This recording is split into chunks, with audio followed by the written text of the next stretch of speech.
Welcome to weekend with journalist Sai. ఈ వారం ఇటు రాష్ట్రంలోనూ అటు దేశంలోనూ కూడా కీలక రాజకీయ పరిణామాలే చోటు చేసుకున్నాయి. ప్రధానంగా ముఖ్యమంత్రి నారా చంద్రబాబు నాయుడు గారు 2 శ్వేతపత్రాలు విడుదల చేశారు. 2 కూడా ప్రధాన అంశాలే. ఒకటి పోలవరం ప్రాజెక్టుకి సంబంధించి, రెండోది అమరావతి రాజధాని నిర్మాణానికి సంబంధించి. పనులైతే వేగవంతంగా పూర్తి చేయబోతున్నారు, చకచక నడవబోతున్నాయి. ఢిల్లీ వెళ్లారు, ఢిల్లీ పెద్దలను కూడా కలిశారు. మరోవైపు డిప్యూటీ సీఎం పవన్ కళ్యాణ్ తనదైన శైలిలో తన మార్క్ చూపించే ప్రయత్నం అయితే చేస్తున్నారు. తనదైన 5 శాఖలు ఏవైతే ఉన్నాయో ఆ శాఖలకు సంబంధించి, ప్రధానంగా గ్రామీణాభివృద్ధి, పంచాయతీరాజ్కి సంబంధించి ఆయన చేస్తున్న కృషి, లేదంటే ఆయన పెడుతున్న ఎఫర్ట్ ఎంతవరకు ఫలితాలు ఇస్తాయి. అలాగే లోక్సభను దద్దరిల్లించేశారు రాహుల్ గాంధీ అనేది ఒక రకంగా ఒక జోష్ తీసుకొచ్చారు INDA కూటమిలో. ఓవరాల్గా వీటన్నిటికీ చర్చించేద్దాం ఇదే అంశం మీద ఇవాళ weekend with journalist Sai. Sir, ప్రధానంగా చూసుకుంటే 2 శ్వేతపత్రాలు, అంటే మొత్తం 7 అన్నట్టున్నారు కదా లెక్క. రెండిట్లో పోలవరం ప్రాజెక్టు గురించి ఆయన విడుదల చేసిన శ్వేతపత్రంతో ప్రాజెక్ట్ మీద ఆయనకున్న విజన్, బాబు గారు అంటే ఒక విజన్ కేర్ ఆఫ్ అడ్రస్ అంటారు కాబట్టి ఒక విజన్ ఏమర్థమైంది? పోలవరానికి ఆల్రెడీ అంతకుముందే ఆయన సోమవారం వెళ్ళినప్పుడే ఒక క్లారిటీ వచ్చేసింది. టైం తీసుకుంటుంది ఇమ్మీడియట్గా. ఇదివరకటికి మళ్ళీ సోమవారం పోలవరం లాంటి రివ్యూలు అనవసరం. అర్థమైపోయిందా? ఎందుకంటే అప్పుడు జరిగినా కంప్లీట్ అవుతుంది అంటే అవ్వదు. కాబట్టి ఇప్పుడు అట్లా దానివల్ల ఏమైందంటే పబ్లిక్లో ఒక హైప్ క్రియేట్ అయ్యి అది అవ్వలేదన్నటువంటి నెగిటివిటీ వచ్చింది ఈ దఫా. అందుకనే జాగ్రత్తగా డిస్టర్బెన్స్ అంతా జగన్ వలన, నాశనం చేసిందంతా జగన్మోహన్ రెడ్డి. ఆ రోజున కాంట్రాక్టర్లు మార్చడం వల్ల తలెత్తింది. ఆ కాంట్రాక్టర్లు మార్చిన టైంలో సరైనటువంటి అధికారులు ఉండుంటే గనక దాన్ని ఇట్లాగా డివియేట్ కాకుండా చూసేవాళ్ళు. వాళ్ళ వలన ఇది ఫెయిల్ అయ్యింది. అది జగన్ నిర్లక్ష్యం వలన. జగన్ లాంటి రాష్ట్రానికి పనికిరాడు, భవిష్యత్ రాజకీయానికి పనికిరాడు. ఈ కాన్సెప్ట్ని జనంలోకి తీసుకెళ్లాలనుకున్నా. కానీ ఇక్కడ చిన్న డౌట్, 2014 నుంచి చూసుకుంటే ఆయన అధికారంలో ఉన్నప్పుడు, ఇందాక మీరు అన్నట్టు సోమవారం పోలవరం అనే కార్యక్రమం పెట్టడం, లేదంటే బస్సులతో జనాన్ని అక్కడ తీసుకెళ్లి జరుగుతున్న డెవలప్మెంట్ చూపించడం, ఇవన్నీ ఒక మార్క్ వేసుకునే ప్రయత్నం చేశారు. కానీ ఆ ప్రయత్నం సక్సెస్ అవ్వలేదు. 5 ఏళ్ల పాటు దాన్ని చూపించి మళ్ళీ అధికారంలోకి రావాలనుకున్నారు తప్ప, దానికోసమే ఆయన ఓటమి పాలైన తర్వాత అధికారంలోకి రాకపోయినా ఆ మచ్చ చెరిపి వేసుకునే ప్రయత్నం ఈ శ్వేతపత్రంలో నాకు అనిపించింది. బేసిక్గా ఈ దఫా శ్వేతపత్రాల ఉద్దేశం ఒకటి. ఇదివరకు ఏంటంటే జగన్ అనే నేనైతేనే ఇవన్నీ పూర్తి చేయగలను అని చెప్పారు. 2014కి ముందు నా వల్లనే జరుగుతుంది, నేనే ఒక పర్ఫెక్ట్ ప్లానింగ్ తో ఉన్నాను, రాష్ట్రం విడిపోయిన తర్వాత ఒక సిస్టమేటిక్ గా చేస్తున్నాను, ప్రణాళికాబద్ధంగా డెవలప్ అవుతోంది అని చెప్పుకొచ్చారు. జగన్ లాంటి వాడికి ఏం అనుభవం లేదు కదా అని చెప్పుకొచ్చారు. అయితే జగన్ అధికారంలోకి వచ్చాడు, ప్రజలు ఇచ్చేశారు. ఇప్పుడు మళ్ళీ జగన్ అనేటువంటి వాడు రాకూడదు అన్నటువంటిది వీటి వెనకాల ఉన్న ప్రధాన లక్ష్యం. ప్రతి దాంట్లో కూడా ఏం చెప్తున్నారు ఆయన, అదంతా నాశనం అయిపోయిందని చెప్తూ, దీనికి అంతటి కారణం జగన్మోహన్ రెడ్డి తన అహంకారము, తనకి అనుభవలేమి, తన తెలివి తక్కువతనం, తన తెలతెక్కతనం, వీటితో నాశనం చేస్తాడు. అసలు ఇట్లాంటి వాడు రాజకీయాలకు పనికిరాడు, ఇట్లాంటి వాడు ముఖ్యమంత్రిగా పనికిరాడు అని చెప్పే ప్రయత్నమే ఈ శ్వేతపత్రాలు. ఎందుకంటే ఇవేం కొత్త ఇష్యూస్ కాదు. పోలవరం అయినా లేకపోతే అమరావతి అయినా ఇవన్నీ కూడా గత నుంచి విమర్శిస్తూ వచ్చినాయే, అంతకుముందు నడిచినాయే, అంతకుముందు 5 ఏళ్ళు కూడా నడిచినాయి. అది ఎంత మేరకు నడిచింది అనేది జనం చూశారు, ఆ తర్వాత ఏం జరిగింది అనేది జనం చూస్తున్నారు. కానీ పాయింట్ ఏంటంటే అప్పుడు పూర్తిగాల, తర్వాత పూర్తిగాల. ఇప్పుడు అమరావతి పూర్తవుతుంది, పోలవరం పూర్తి ఇప్పుడే అవ్వదు, అది స్పష్టంగా కనబడుతుంది. ఆ కాన్సెప్ట్ తో పాటుగా దీనికి అంతటికీ కారణం జగన్మోహన్ రెడ్డి ఆలోచన ధోరణే. నేనేమో ఒక సిస్టమ్ తయారు చేద్దాం అనుకున్నాను, అది కొలాప్స్ చేసిన జగన్మోహన్ రెడ్డి అని చెప్పే ప్రయత్నమే ఇక్కడ జరుగుతున్నది. కానీ స్ట్రైట్ గా పోలవరం లాంటి ప్రాజెక్ట్ పూర్తి చేయడానికి 10 ఏళ్ళ సమయం సరిపోదా ఏ ముఖ్యమంత్రికైనా? దాంట్లో వాస్తవాలను ప్రజలకి చెప్తే ధైర్యంగా 10 ఏళ్ళు కాదు 15 ఏళ్ళైనా కరెక్ట్గానే ఉంటుంది. ఒక భారీ 15 ఏళ్ళని అవ్వదనా? అంటే బేసిక్ సమస్య ఏంటంటే పోలవరం ప్రాజెక్ట్లో కన్స్ట్రక్షన్ పార్ట్ 3-4 ఇయర్స్లో కానిచ్చేయచ్చు. కానీ అసలైనటువంటి పాయింట్ని వీళ్ళందరూ ఒకటి కేంద్రంలో బీజేపీతో కలిసి ఉన్నారు కాబట్టి తప్పు మీదే అంటారు కాబట్టి అన్నటువంటి రూట్లోనే సాగుతున్నది. అప్పుడైనా తర్వాత జగన్మోహన్ రెడ్డి అయినా వీళ్ళందరూ కూడా. అసలు లాజికల్ పాయింట్ ఏంటంటే R&R ప్యాకేజీ మీద ఈ రోజు వరకు స్పష్టత లేదు. పోలవరం నిర్మాణం పెద్ద కష్టం కాదు, అది 15,000 కోట్లు 16,000 కోట్లు ఇవాళ లెక్కన 22,000 కోట్లకు అవుతుంది అనుకుంటా. ప్రాజెక్ట్ నిర్మాణం ఇంకా 29కి లెక్కేసుకుంటే 30,000 కోట్లు 32,000 కోట్లు అవుతుంది. మెయిన్ కాంపెన్సేషన్ పార్ట్ ఇదివరకు 3,000 కోట్లు తర్వాత 33,000 కోట్లు అయింది, ఇప్పుడు 50,000 కోట్లకు వెళ్తుంది. ఆ డబ్బులు ఎవరిస్తారు? అది కేంద్రమే ఇవ్వాలని ఆనాడు చంద్రబాబు తర్వాత జగన్మోహన్ రెడ్డి ట్రై చేస్తున్నారు. కేంద్రం ఏమంటది, మీ ఇష్టం వచ్చిన లెక్కలేసి పరిహారాలు మేము ఎట్లా ఇస్తామంటుంది. ఆ రెండింటి మధ్యన సమన్వయం లేదు. పోనీ ఇవ్వను అని చెప్పట్లా, ఇవ్వనని చెప్తే ప్రాజెక్ట్ ఆగిపోతుంది. ఇస్తాను అని చెప్పట్లా, ఏదో కొర్రీ వేసి ఆగుతున్నది. కొర్రీలతో సంబంధం లేకుండా ఇది మేము ఇస్తాం లేదా మేము ఇంతవరకు ఇస్తాం అని చెప్పాలి. అది అట్లా చెప్పట్లా. దాంట్లో మీరు డిపిఆర్ పట్టరండి అంటది, అది అంటది, ఇది అంటది, ఇట్లాగుంది.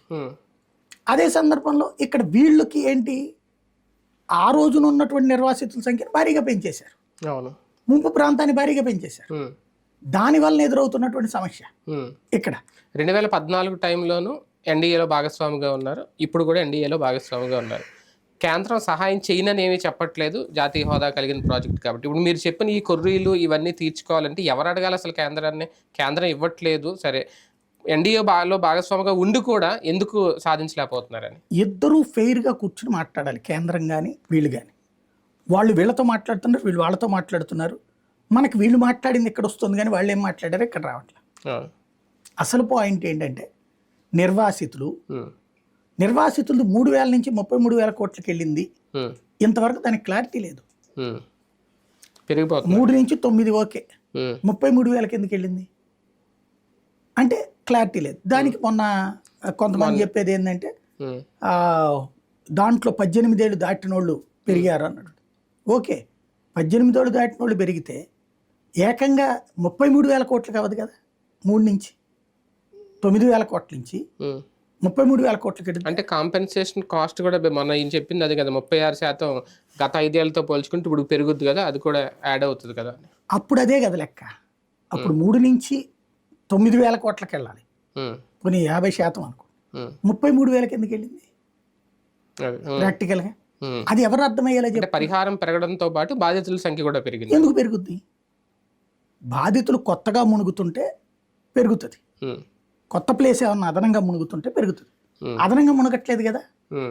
ఇక్కడ అసలు లాజిక్ నేను గమనించిన అంశం ఏంటి అంటే, వీళ్ళు పోలవరానికి సంబంధించిన కన్స్ట్రక్షన్ పార్ట్ వరకు కేంద్రం ఇస్తుంది, దాని నిర్వాసితుల వరకు ఇస్తుంది.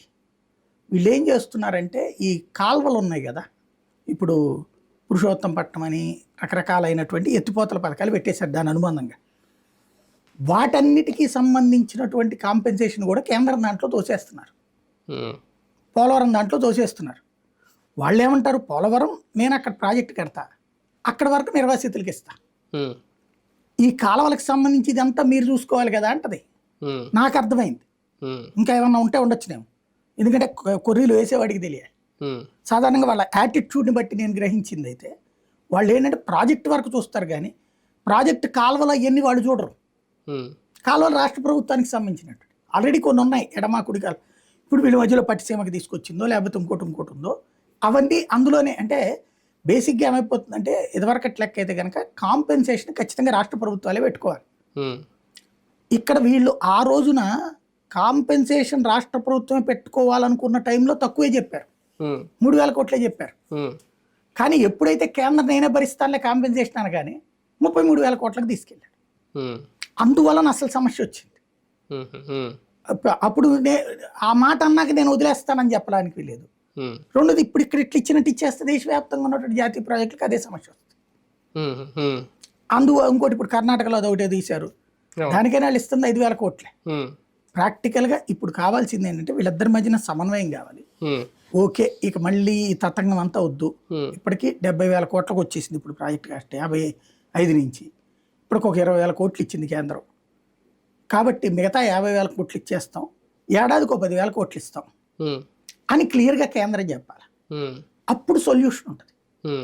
అలా కాకుండా ఫస్ట్ ఫేజ్లో చేద్దాం, సెకండ్ ఫేజ్లో చేద్దాం అంటే ఖచ్చితంగా ఫేజెస్ ముందు నిర్వాసితులుగా ఆ రోజున ఎందుకు ఇప్పుడు కాపర్ డ్యామ్ కొట్టుకుపోయింది, లేదా కాపర్ డ్యామ్ మీద నుంచి రిటైన్ దీని మీదకి వాళ్ళ మీద డయాఫ్రమ్ వాల్ ఎందుకు వచ్చినాయి?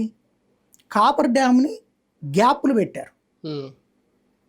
ప్రాక్టికల్గా అది నిజం, ఒప్పుకుంటా తెలుగుదేశం అయినా. ఎందుకు పెట్టింది? గ్యాపులు లేకపోతే స్ట్రక్ అయిపోద్ది, స్ట్రక్ అయిపోతే ఊళ్ళలోకి వెళ్ళిపోతుంది, ఊళ్ళు మునిగిపోతాయి. అంటే కాంపెన్సేషన్ చేయకుండా వాళ్ళని ప్రభుత్వం ముంచేసినట్టు అవుతుంది. ఒకసారి అక్కడ మునిగిపోయాక ఇంకేముంటుంది? ఒకసారి వరద అట్లా వచ్చిపోవడం వేరు, శాంతం మునిగిపోతాయి, కొట్టుకుపోతాయి, ఊళ్ళలోకి వెళ్ళిపోతుంది. అంతే కదా. ఇప్పుడు మీరు ఎప్పుడన్నా, నేను చూసా ఒక పోతిరెడ్డిపాడు దగ్గర రివర్స్ ఇది ఉంటుంది ఆ ఏరియాలో, మన కడప జిల్లాలో రైల్వే కోడూరు దగ్గర ఒక ఏరియా ఉంటుంది. అక్కడ ఒక రిజర్వాయర్ స్పెషల్ ఏంటంటే ఈ ప్రాజెక్ట్ కట్టినటువంటి దాంట్లో వాటర్, రివర్స్ వాటర్ ఇదనమాట. నేను అప్పుడు అటవీ శాఖ వాళ్ళతో కలిసి వెళ్ళా. అక్కడ ఏంటంటే మధ్యలో ఆ వాటర్కి అవతల పక్కన మధ్యలో ఇవి ఉంటాయి, అటవీ ఉంటుంది. అడవిలో జింకలు గింకలు ఇవన్నీ ఉంటాయి, వన్యప్రాణుల సంరక్షణ కేంద్రం. అది చూడాలి, అది కవర్ చేద్దామంటే అప్పుడు 30 minutes స్టోరీ కోసం వెళ్ళా నేను అటవీ శాఖ వాళ్ళతో కలిసి. అప్పుడు వెళ్ళేటప్పుడు మామూలుగా నీళ్ళలో వెళ్ళిపోయాం, అంతా అయిపోయింది. వచ్చేటప్పుడు చూస్తుంటే అక్కడక్కడ ఇంటి డాబా, గుడి పైన ఇవి కనబడతాయి. పడవని జాగ్రత్తగా ఎట్ట తిప్పుకొస్తున్నారు. బ్యాక్ వాటర్ అనమాట అది. పొద్దున పొట్ల వాటర్ ముందుకుంటది, సాయంత్రానికి వెనక్కి వెళ్ళిపోద్దట. ఏంటంటే ఇవన్నీ ఇంతవరకు ఊళ్ళు సార్ మునిగిపోయినాయి అని చెప్పారు. పోలవరం అట్లా అవ్వాలి లెక్క ప్రకారం, ఆ ఊళ్ళంతా మునిగిపోవాలి. ఆ మునిగిపోయేటటువంటి పరిస్థితి ఇప్పుడు ఇష్యూ. అది ఇప్పుడు డబ్బులు ఇవ్వకుండా ముంచడం, డబ్బులు ఇచ్చి ముంచడం. వీళ్ళు డబ్బులు ఇవ్వకుండా ముంచలేక ఆపారు. అలాగని అది పూర్తి కాకుండా R&R ప్యాకేజీ పూర్తి కాకుండా పోలవరం పూర్తి చేయలేరు. ఫస్ట్ సింపుల్ లాజిక్ అది. R&R ప్యాకేజీ ఒక్క రోజులో అయ్యేది కాదు, 1,00,000 మందిని తరలించాలంటే. కానీ జాప్యం చేస్తే ఇంకా దాని కాస్ట్ పెరుగుతుంది, బాధితులు పెరుగుతారు. ఖచ్చితంగా ఇప్పుడు 36%, రేపు 56% అవ్వచ్చు. నేను అంటుంది అదే, సొల్యూషన్ అనేది జాయింట్ గా ఉండాలి. వీళ్ళు నిజాలు మాట్లాడాలి, వాళ్ళు వాస్తవాలకి దగ్గరగా పరిహారం ఇవ్వాలి. కేంద్రం పరిహారం ఇచ్చి తీరాలి, ఇవ్వకపోతే రాష్ట్రానికి నష్టం. అయితే ఎంత ఇవ్వాలి? ఇక్కడ అప్పట్లో జగన్ ఏమి సెటరైట్ చేసుకొద్దాం అనుకున్నాడు, ఫస్ట్ ఫేజ్ వరకు అన్నటువంటి. అంటే ఫస్ట్ ఫేజ్ వరకు కొంత మునుగుతుంది, ఓ 10,000 కుటుంబాలు ఎంతో మునుగుతుంది, అంతవరకు సెట్ చేద్దాం అనుకుంటున్నాడు. కానీ అది కూడా డేంజరు. ఎందుకంటే గతంలో శ్రీశైలం, నాగార్జున సాగర్ నిర్వాసితుల సమస్యలు ఇప్పటికీ కోర్టులో ఉంటాయి. పోతిరెడ్డిపాడు తర్వాత ప్రతి ప్రాజెక్టుకి సంబంధించి ఇప్పటికి కూడా అల్లాడుతూ ఉంటాం. ఎందుకు వాళ్ళ కడుపు కొట్టాలి మనం? ఇప్పుడు నీ ఇంటిని ముంచేస్తే ఊరుకుంటావా? వాళ్ళ జీవితం అంతా ప్రశాంతంగా బ్రతుకుతున్నటువంటి ఊళ్ళల్లో వాళ్ళని ఇవాళ రోడ్డు మీదకి లాక్కొచ్చి ముంచేసి నేనేం చేయనంటే ఎట్టక ప్రభుత్వం అనేది? ఇన్ని లక్షలు, ఇన్ని కోట్ల మంది జనాభాకి కడుపు నింపేటటువంటి ఒక కార్యక్రమంలో వాళ్ళు బాధితులు అవుతున్నారు. వాళ్ళు ఒక రకంగా త్యాగం చేస్తున్నారు. త్యాగం చేసే వాడికి ఫుడ్ పెట్టాలి కదా మనం. వాడి త్యాగానికి ఆ రేంజ్లో ఇప్పుడు నాకు అక్కడ ఎట్లుంటుంది, ఒక పేద బిల్డింగ్ ముందు ఒకటి కట్టుకుని ఉంటాడు 5 లక్షలకు, 10 లక్షలు, తర్వాత 20, 30, 40, 50 అట్లా కట్టుకుని ఉంటాడు కదా. ఇప్పుడు అది మునిగిపోద్ది కదా. ఇంకోటి అక్కడ ఒక పొలం ఉంది, ఇంతకాలం అదేంటి సారవంతమైన భూములు, ఏడాది పొడుగునా పంటలు పండుతాయి, కూరలు పళ్ళు ఇట్లాంటి ఏడాది పొడుగునా సంపాదించుకోగలిగేటువంటి వాళ్ళకి ఇప్పుడు తీసుకొచ్చే దిక్కుమాలిన ఏరియాలు ఇస్తాం మనం, ఏ కొండ ఏరియాలోనో ఇట్లాంటివి. ఈ కాంపెన్సేషన్ పెద్దగా పనికిరావు నన్ను అడిగితే. కానీ తప్పదు, ఇంకంత మించి ఏం చేయాలో ప్రాజెక్ట్ కట్టేటప్పుడు. అలాగే త్యాగం చేసే వాళ్ళకి మినిమం కట్టసి మనం చేయడం, అది బాబు గారు అడగడంలో తప్పు లేదు, వాళ్ళు ఇవ్వాల్సిన అవసరం ఉంది, దానివల్ల ఆగుతుందన్న నిజం మాట్లాడలే వీళ్ళెవరు. కానీ 5 ఏళ్ళు అయితే పూర్తవుతుంది అనేది ఒక క్లారిటీ. డయాఫ్రామ్ వాళ్ళు మళ్ళీ నిర్మాణానికి సంబంధించి 2 సీజన్లు అయితే అవ్వాలి అని చెప్పిన తర్వాత అంతర్జాతీయ నిపుణులు రావడం, వాళ్ళు ఇచ్చిన క్లారిటీతో, అంటే వాళ్ళు చెప్పిన ఈ సమస్యలన్నీ పరిష్కరించవచ్చు పెద్ద ఒక క్లారిటీ ఏమైనా వచ్చిందా ఈసారి ప్రాజెక్ట్ నిర్మాణం? ఇంకా స్పష్టత ఏం లేదు ప్రస్తుతం. మొన్న ఆయన చూసి రావడం, తర్వాత శ్వేతపత్రం, ఆ తర్వాత మళ్ళీ ఆ లిస్టు అక్కడికి వెళ్ళింది కేంద్రం దగ్గర. కేంద్ర జల డయాఫ్రమ్ వాళ్ళు ఒక సీజన్ లో అవ్వదు. డయాఫ్రామ్ వాళ్ళు కాపర్ డ్యామ్ 1, 2 కూడా చాలదు, 4 సీజన్లు అంది. అందుకే చంద్రబాబు గారు అది ఇంకోటి అక్కడ అసలు లాజిక్ అక్కడే ఉండిపోయింది కదా. డయాఫ్రామ్ వాళ్ళు కట్టడం అయిపోతుంది, మళ్ళీ కాపర్ డ్యామ్ నుంచి దాని మీదకి నీళ్ళు వస్తే ప్రయోజనం. కాపర్ డ్యామ్ కట్టాలండి, కాపర్ డ్యామ్ కట్టాలంటే నీళ్ళ ఊళ్ళల్లోకి వెళ్ళిపోతాయండి. మరి అక్కడ వాళ్ళని తరలించకుండా ఏం చేస్తారు? అదే కదా. అదే ఇప్పుడు తేల్చేందుకోసమే చంద్రబాబు గారు ఢిల్లీ వెళ్ళి. శ్వేతపత్రం విడుదల చేసినా ఎప్పుడు పూర్తవుద్ది అనేది ఒక ఎడతగని చర్చలాగే మిగిలిపోయింది. అంటే పోలవరానికి సమస్యలనే సంబంధించి మాట్లాడతాం కానీ శ్వేతపత్రంలో ఉమ్. పరిష్కారం చెప్పం. పరిష్కారం ఉండదు దానికి. ఎప్పుడు అంతే ఉంటుంది. వాళ్ళు ఇంత ముందు డెడ్ లైన్ చాలా పెట్టారు 4-5 వైసీపీ ప్రభుత్వంలో. అలాగే వీళ్ళైతే ఇప్పుడు ఏమీ లేదు డెడ్ లైన్. 2018 అని దేవినేని ఉమా, 2022 అని అనిల్ యాదవ్. ఆ తర్వాత ఇంకే డెడ్ లైన్ లేదు. ఆయన ఏం చెప్పాడు, ఎప్పుడు అవుతుందో నాకు తెలియదు అన్నాడు అమ్మటరామ. ఇప్పుడు అదే పరిస్థితి. ఇప్పుడు ఎప్పుడు అవుతుంది అంటే నీరు పల్ల మెరుగు నిజం దేవుడు ఎరుగని కేంద్రానికి వాళ్ళకి తెలియాలి. అమరావతి విషయంలోనైనా రెండో శ్వేతపత్రం అంటే చాలా వేగంగా చర్యలు తీసుకుంటున్నారు. ఆయన ఒక రకంగా బాబు గారి ఒక డ్రీమ్ ప్రాజెక్ట్ అనుకోవచ్చు అది. ఖచ్చితంగా. అంటే ఒకటి ఖాయం, 0 నుంచి ఎంత ఎదిగినా సక్సెస్. జగన్మోహన్ రెడ్డి చేసిన పెద్ద ఫెయిల్యూర్ ఏంటంటే ఏమీ కానీకుండా ఉంచడం. ఇప్పుడు చంద్రబాబు గారు అక్కడ కన్స్ట్రక్ట్ చేపిస్తున్నటువంటి వాటిని నేను ఆపేయడం. కాబట్టి ఆపిన వాటిని చేసినప్పుడు ఆటోమేటిక్గా సక్సెసే కదా. ఇప్పుడు అమరావతిలో ప్రతి రాయి ప్రతి నిర్మాణం చంద్రబాబుకి జీవితకాలం గుర్తుండిపోతుంది. ఎందుకంటే తనదంటూ ఒక ముద్ర వేసుకోవడానికి ఇక్కడ జగన్ ప్రయత్నించాల. విశాఖపట్నంలో తన ముద్ర వేసుకుందాం అనుకున్నాడు కానీ అమరావతిలో తన ముద్రకు అస్సలు ప్రయత్నించాల. తను అక్కడ చేసిన ఒకే ఒక్క ప్రయత్నం పెడిచికొట్టింది. ఏదైతే పేదలకు ఇల్లు అన్నటువంటి స్కీమ్ ఆ 50,000 మందికి ఇచ్చుంటే అదన్న ముద్ర ఉండుండే. అది చివరిదాకా సాగదీసుకుని చేయటం అది పూర్తిగా దాంతో నాశనం అయిపోయింది కదా. ఇప్పుడు ఏముంది ముద్ర అక్కడ. కాబట్టి అక్కడ అమరావతిలో జరిగే ప్రతి అడుగు చంద్రబాబుదే. భవిష్యత్ తరాలకి అమరావతి అన్నటువంటిది ఇప్పుడు సింగపూర్ కనుక ఆయన పేరు ఎట్లా చెప్తారు అట్లాగే అమరావతి అంటే ఖచ్చితంగా చంద్రబాబు పేరే గుర్తుంటది. 5 ఏళ్ళు ఎటువంటి పనులు జరగకుండా అమరావతిని ఆపేయడం అనేది కూడా ఇప్పుడు వేగంగా పూర్తి చేయడానికి ఒక సవాల్ అవుతుంది ఇప్పుడు ప్రభుత్వానికి. ఖచ్చితంగా. అంటే ఒక అండర్ కన్స్ట్రక్షన్ లో ఎన్ని రోజుల పాటు ఆగినప్పుడు దాని నాణ్యత ప్రమాణాలు దెబ్బతింటాయి. వాటికి సంబంధించి కొన్ని పాడైపోయి ఉంటాయి, తలుపులు గిలుపులు ఇట్లాంటివన్నీ. అవన్నీ కొత్త కొన్ని ఎత్తుకుపోయారంట. అసలు గోడలో బొక్కలు వచ్చినాయి అంటే నిర్మాణం చేసిన అనాలి. అదే మొక్క రావాలంటే బొక్క రావాలి, బొక్క వచ్చిందంటే నిర్మాణం చేసిన అనాలి. అలా వదిలేస్తే పాడైపోయి వచ్చేస్తాయి కదా ఆటోమేటిక్ గా. అంటే కింద రావడం వేరు, పైన గోడలో వచ్చినాయి అంటే పగులు వచ్చినట్టు. పగులు వచ్చిందంటే అట్ట వచ్చినట్టు అప్పుడు ప్రాక్టికల్ గా అది పక్కన పెడితే అమరావతి అన్నటువంటి నిర్మాణానికి సంబంధించి మాత్రం నాకు తెలిసి వేగంగానే జరుగుతుంది. ఇప్పుడు ఉన్నటువంటి దాంట్లో వాళ్ళకి ప్లాట్లు ఇచ్చేస్తే కన్స్ట్రక్షన్ ఆటోమేటిక్ గా నడిచిపోతుంది. రైతుల విషయంలో ఎప్పటి నుంచి ఎదురు చూస్తున్నారు బాబు గారు రావాలి అనేది. ఇప్పుడు ఈ అమరావతి రాజధాని నిర్మాణం ఆల్రెడీ మొదలైపోతుంది కదా. వాళ్ళు అనుకున్న లెక్క, వాళ్ళు అనుకున్న రియల్ ఎస్టేట్ చాలా మంది అప్పట్లో అన్నారు 4 కోట్లది 40 కోట్లని. ఆ అంచనాలు రీచ్ అయిపోయినట్టు ఇప్పుడు ఆల్మోస్ట్ ఇప్పటికే ఆల్రెడీ ప్రారంభం అయిపోయింది. నేను విన్నది లాము ఆ ప్రాంతాలు కూడా 2-3 కోట్ల రూపాయలు బలుకుతుంది. ఇప్పుడు ఇదివరకు 1-1.5 ఉన్నటువంటిది. అదే సందర్భంలో ఇప్పుడు ఆ ఏరియా అంతా కూడా పెరుగుతుంది. ఇప్పుడు inner ring road outer ring రోడ్డుకి ఓకే చేశారు నిన్న గడ్కరీతో కలిసిన. కాబట్టి దానివల్ల ఇప్పుడు మీకు తెనాలి, నందిగామ ఇవన్నీ కూడా పెరుగుతాయి రేట్లు. అటు గోలపూడి, నందిగామ ఆ రూట్ అంతా కూడా పెరుగుతుంది. అంటే సరౌండింగ్ రింగ్ రోడ్ ఎంత ఉంటే అంత పెరుగుతుంది అది. అవును, ఆటోమేటిక్. అది మంచిదే, మంచి పరిణామం. కానీ మరొక హైదరాబాద్, సికింద్రాబాద్ లేదంటే మరొక విశాఖ లాగా ఎప్పట్లో చూడగలుగుతా నిజంగా 5 ఏళ్లలో అవుతుందా? ఆరంభం అవుతుంది. ఆరంభం అయ్యాక అది కొనసాగదు. ఇప్పుడు హైటెక్ సిటీ స్టార్ట్ చేసినప్పుడు ఏముంది, ఆ ఒక్క టవర్స్ కనబడేది, శిల్పారామం కనబడేది. అవును, తర్వాత కదా మళ్ళీ ఎక్స్టెండ్ చేసుకొచ్చింది. ఆ తర్వాత ఫైనాన్స్ సిటీ అని అవి చేసుకురావడం, రోడ్లు వేయడం, అవన్నీ ఎవరు వచ్చినా కొనసాగించాలి. ఇప్పుడు ఏంటంటే ఇదివరకు ఏంటంటే ఇది కొనసాగించకూడదు అనుకున్నారు కాబట్టి ఆగింది. ఇప్పుడు కొనసాగించాలి అనుకుంటారు కాబట్టి ఇక సచ్చినట్టు ఎవరు వచ్చినా చేయాల్సిందే కదా, వాళ్ళ ముద్రలు వేసుకోవాల్సిందే కదా.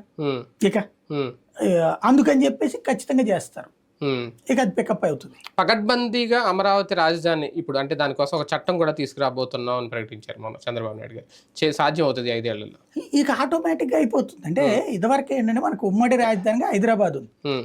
అది లేకుండా ఇక్కడ చట్టం చేస్తే కనుక అమరావతి రాజధాని అని దాని మీద హక్కు వదిలేసుకోవాలి. అది కేంద్రానికి పంపించాలి. అది ఉండగా ఇది అనేది కుదరదు కాబట్టి ఎన్నాళ్ళు ఆగింది. ఇప్పుడు ఆ రాజధాని మీద హక్కు వదిలేసుకున్నాం కదా మనం. కాబట్టి ఇప్పుడు అమరావతి రాజధాని ఇదే చట్టం చేసి పంపిస్తే అయిపోయినట్టే కదా. మండలిని ఏమి అడ్డుకోరా? ఇంకేం చేయడానికి ఏం లేదు. దీంట్లో ఓన్లీ ఉన్నదల్లా జ్యూరిస్డిక్షన్. ఇప్పుడు ఆయన తేల్చుకోవాల్సింది 29 గ్రామాలు పెడతారా, inner ring road, outer ring road ఇవన్నీ కలిపినటువంటి అమరావతి పెడతారా, తెనాలి బీజీటీఎం ఉడా పరిధిది పెడతారా, ఓన్లీ 29 గ్రామాలు పెడతారా, అదొకటే తేలా. న్యాయపరంగా ఎదురయ్యే చిక్కులు ఏమన్నా కనిపిస్తాయి అమరావతికి? ఎందుకంటే గతంలో అసెంబ్లీలో బుగ్గన రాజేంద్ర రెడ్డి గారు లేవనెత్తిన ఒక అంశం దాదాపు 2050 ఎకరాలు వీళ్ల బినామీలో కొన్నారని చెప్పి ఆధారాలతో డేట్లతో సహా బయటపెట్టారు. అప్పుడు దాని మీద వాళ్ళు లీగల్గా వెళ్తే, అంటే నిన్న బాబు గారు కూడా మొన్న మాట్లాడినమాట, లీగల్గా సమస్యలు ఎదురైనా సరే దాన్ని ఎదుర్కొంటాము అంటే ఆ ఉద్దేశమేనా? బేసిక్గా లీగల్ ప్రాబ్లం అయితే తెలుగుదేశానికి ఏముండదు, ఉండదా? వాళ్ళు చాలా స్ట్రాంగ్ అందులో. ఉమ్, ఇంకోటి లీగల్గా అన్ని ఫ్రేమ్స్ చెక్ చేసుకుని చేస్తారు. ఇప్పుడు జగన్కి చంద్రబాబుకి ఉన్న తేడా ఏంటంటే, బాబు ఒక చట్టం చేసేటప్పుడు దానికి సంబంధించిన చట్టాన్ని తయారు చేసేటప్పుడు ఆ డిపార్ట్మెంట్ న్యాయశాఖతో సంప్రదించాలి. ఉమ్, న్యాయశాఖ దాంట్లో సలహాలు ఇస్తుంది, చట్ట ప్రకారం ఇట్లా తేడా రాకుండా ఇట్లాగా పెట్టండి అని చెప్పి. వాళ్ళు చెప్పినటువంటి సూచనలతో సెట్ చేసి ఫైనల్ బిల్ చేసి అది అప్రూవల్ పంపిస్తారు, మళ్ళీ న్యాయశాఖ ఓకే చేస్తుంది. కాబట్టి అందులో ఏంటంటే సీనియర్ మోస్ట్ లీగల్ ఎక్స్పర్ట్స్ ఉంటారు, ఈ అడ్వకేట్ జనరల్స్, వీళ్ళ సలహాలు కూడా ఉంటాయి.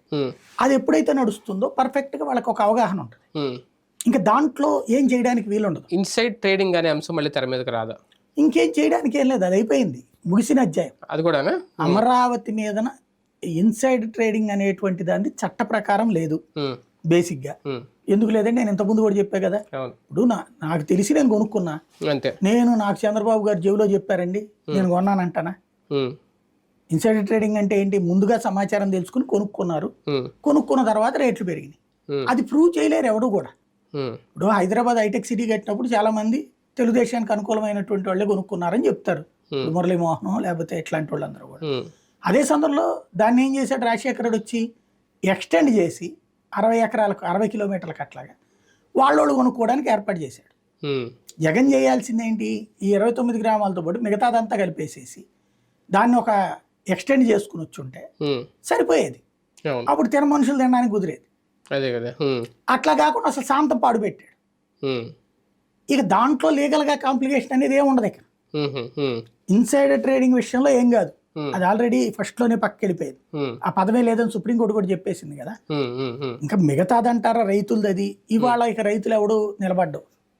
సరే భూమి కోల్పోయిన వాళ్ళలో ఆ రోజున కొంతమందికి ఆ ఫీలింగ్ ఉంది కాబట్టి వచ్చారు వీళ్ళు, అది కూడా 4-5 సార్లు తిరిగారు కాబట్టి వాళ్ళు అలా తిరిగితే 4 రూపాయలు వాళ్ళకి కూడా వస్తాయని ఎక్స్పెక్ట్ చేశారు. ఎందుకంటే ఆ రోజున 5 లక్షలు ఇచ్చేసి తీసేసుకున్నారు వాళ్ళ దగ్గర.